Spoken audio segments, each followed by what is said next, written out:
വയനാട് ജനവാസ മേഖലയിൽ കാട്ടാനക്കൂട്ടം. പനമരം പൂഞ്ചവയലിലെ കൃഷിയിടത്തിലാണ് 4 കാട്ടാനകൾ തമ്പടിച്ചിരിക്കുന്നത്. ആനകളെ വനത്തിലേക്ക് തുരത്താനുള്ള നടപടികൾ വനം വകുപ്പ് ആരംഭിച്ചു. ജനങ്ങൾ ജാഗ്രത പാലിക്കണമെന്ന് വനം വകുപ്പ് അറിയിച്ചു. വിവരങ്ങളുമായി അർജുൻ PS ചേരുകയാണ്. അർജുൻ, വയനാട്ടിലെ ജനങ്ങൾ വീണ്ടും വന്യമൃഗശല്യത്തിൽ പൊറുതിമുട്ടുന്നു എന്ന് തന്നെയാണ് മനസ്സിലാക്കുന്നത്.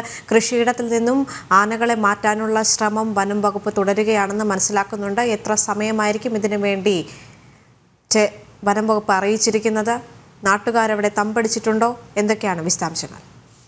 2 ആനകളെ തിരിച്ചു കയറ്റിയിട്ടുണ്ട്. ഇനി 2 ആനകൾ ഇവിടെ തന്നെ തമ്പടിച്ചിരിക്കുകയാണ്. തൊട്ടപ്പുറത്ത് തന്നെ ഒരു വനമേഖലയാണ്. അമ്മാനി എന്ന ഈ വനമേഖലയുടെ പേര്.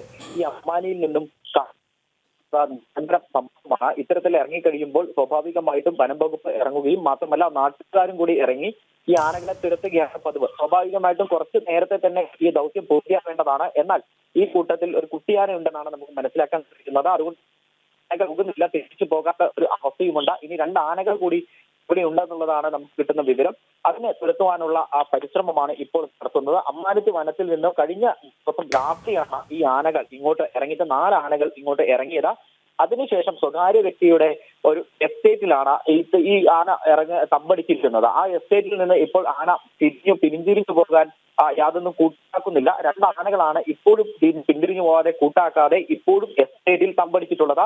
നേരത്തെ തന്നെ ഉച്ചയ്ക്ക് തന്നെ വിദ്യാർത്ഥികളെയൊക്കെ നേരത്തെ വിടുന്ന ഒരു സാഹചര്യം ഉണ്ടായി.